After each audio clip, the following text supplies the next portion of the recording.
नमस्ते भारत। आप सभी लोगों के बीच में एक बार फिर से मैं उपस्थित हो गई हूँ। निवेदन वही कि इस वीडियो को लाइक कीजिएगा, अंत तक देखिएगा, शेयर कीजिएगा और बेल आइकन को हिट करते हुए मेरे चैनल को जरूर सब्सक्राइब कर लीजिएगा। रात को इंपॉर्टेंट टॉपिक्स के ऊपर मैं किसी गेस्ट के साथ या अकेले लाइव करती हूँ। इंफॉर्मेटिव और इंटरैक्टिव ये सेशंस होते हैं, जरूर जुड़ा कीजिए। किसी कारण से रात में कभी ना देख पाए तो जब समय मिले तब चैनल के लाइव सेक्शन में जाकर के लाइव जरूर देखा कीजिए। और चलिए आज गाने की इस पंक्ति के साथ अपने वीडियो का शुभारंभ करती हूं कि जिसका देश को था इंतजार वो घड़ी आ गई आ गई।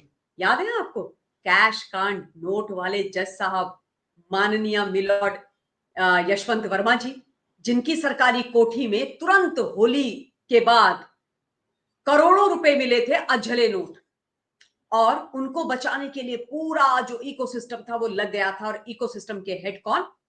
कपिल सिब्बल साहब, है ना।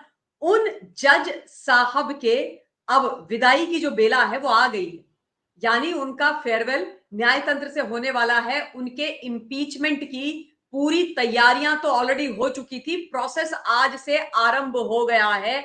बड़ी ब्रेकिंग न्यूज सीधे सीधे संसद से लोकसभा से निकल करके आ रही है। लोकसभा में आज बहुत बड़ा एक्शन हुआ है और ये बड़ी अच्छी खबर है भारतवर्ष के लिए, क्योंकि हमें चाहिए एक स्वस्थ, सुंदर, बढ़िया न्याय करने वाला सिस्टम, तंत्र, प्रणाली, जिसमें कहीं पर भी लेश मात्र भी 1% भी भ्रष्टाचार का लेना देना ना हो। और जब भ्रष्टाचार के खिलाफ एक्शन लिया जाएगा तभी भारतवर्ष की जो जनता है वो दोबारा से न्याय प्रणाली, न्याय तंत्र के ऊपर भरोसा कर पाएगी, जो टूट गया भरोसा इन कैश कांड वाले जज साहब के कारण। तो यह है खबर आज की सबसे बड़ी कि Lok Sabha speaker announces 3 member committee for inquiry against justice Yashwant Verma. 3 members की कमिटी का अनाउंसमेंट कर दिया है ओम बिरला जी ने आज, और ये पहला स्टेप है। और आप ये मान लीजिए कि आखिरी स्टेप के लिए इस स्टेप का होना बहुत जरूरी था। और आखिरी स्टेप क्या? ये जो कैश कांड वाले जज साहब हैं इनकी विदाई, क्योंकि इनको ऑप्शन दिया गया था कि भैया you resign and leave gracefully. He said बिल्कुल रेजिग्नेशन नहीं दूंगा। तो अब इंपीचमेंट का जो प्रोसीजर है वो आरंभ हो चुका है। ये इनकी कोठी का आउट हाउस है जहां पर ये फायर ब्रिगेड वाले कोई कर्मचारी हैं। और ये देखिए आप 500-500 रुपए के अज्जले नोट। सब ऐसे तो हमारे घरों में रद्दी नहीं जली हुई मिलती, किसी को अखबार नहीं जले हुए मिलते। इतने ढेर तो हमारी अखबारों के नहीं रहते हैं, उनको भी हर 1-2 महीने में निकाल करके हम रद्दी वाले को दे देते हैं। यहां देखिए आप 15 करोड़ से ज्यादा 500-500 रुपए के नोट जज साहब की कोठी में निकल करके आए हैं। और अब इस मामले में जो एक्शन आज हुआ है उससे कपिल सिब्बल साहब तो बड़े ही रुष्ट हैं, कोप भवन में चले गए। तो जस्टिस यशवंत वर्मा को हटाने की प्रक्रिया आरंभ हो गई है।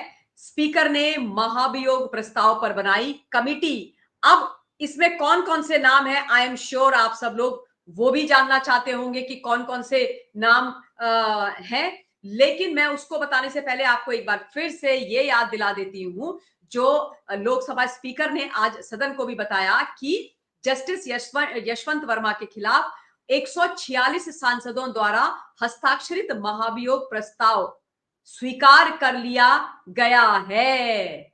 जो साइन करके महाभियोग प्रस्ताव दिया था 146 जो सांसद थे उनके द्वारा, उसको स्वीकार कर लिया गया है। ये वो तस्वीर है जब लोकसभा स्पीकर ओम बिरला जी को तमाम जो हमारे सांसद हैं उनके द्वारा इंपीचमेंट का प्रस्ताव दिया गया था। और इसमें केवल सत्ता पक्ष यानी एनडीए के सांसद नहीं है, इंडी और एनडीए यानी सत्ता पक्ष और विपक्ष दोनों के ही सांसद हैं।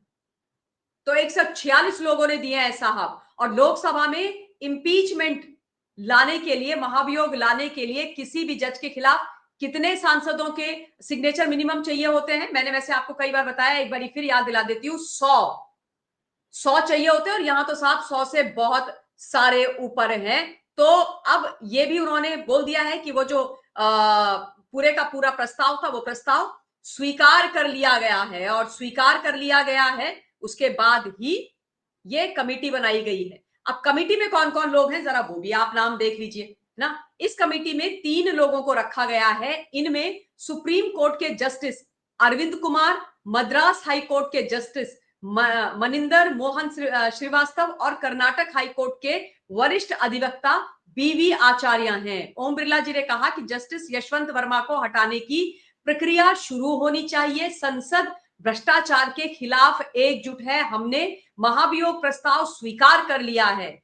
लोगों को न्यायपालिका पर भरोसा है, बिल्कुल लोगों को न्यायपालिका पर भरोसा है स्पीकर महोदय। लेकिन जब इस प्रकार से दिल्ली हाई कोर्ट के one of the senior most जज के सरकारी घर से 15 करोड़ रुपए मिलते हैं तो वो विश्वास हिलता है।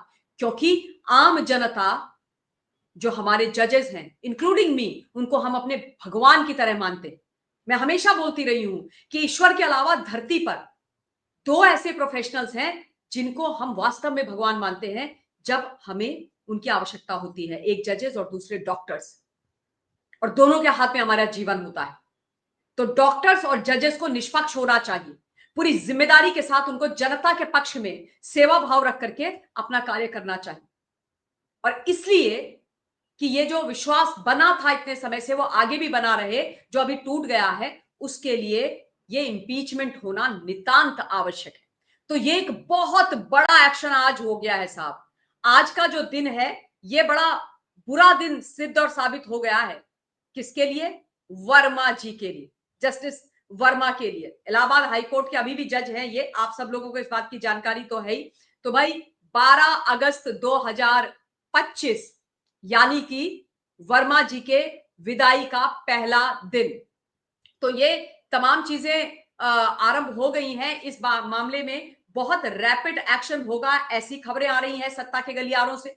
जो चीजें इंफॉर्मेशन निकल करके आ रही है संसद के गलियारों से भी, वो भी यही कि इसी मॉनसून सेशन में इनका ये जो पूरा महाभियोग है इसको समापन की ओर ले जाने की पूरी तैयारी है। और 21 अगस्त तक हमारा जो ये मॉनसून सेशन है ये चलने वाला है, इसको बढ़ाया गया था।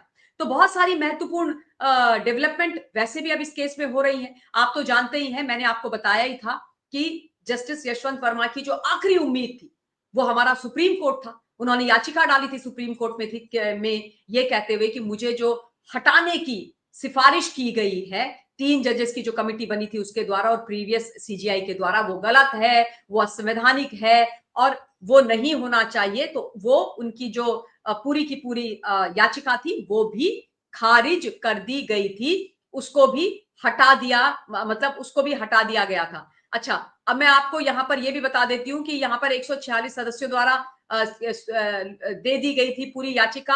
अब जस्टिस यशवंत जो याचिका है उसमें क्या कहा गया था कि जस्टिस यशवंत वर्मा को न्यायाधीश जांच अधिनियम 1968 की धारा 3 के साथ संविधान के अनुच्छेद 124 के 4 खंड के साथ पठित अनुच्छेदों 217 और 218 के अंतर्गत उच्च न्यायालय के न्यायाधीश के पद से हटाने के लिए राष्ट्रपति को एक समावेदन प्रस्तुत करने का प्रस्ताव है। ये प्रस्ताव था और इसी प्रस्ताव पर अब एक्शन हो रहा है।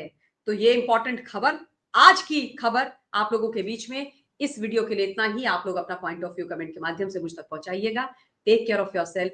जय हिंद, वंदे मातरम और पवन पुत्र हनुमान जी महाराज की जय।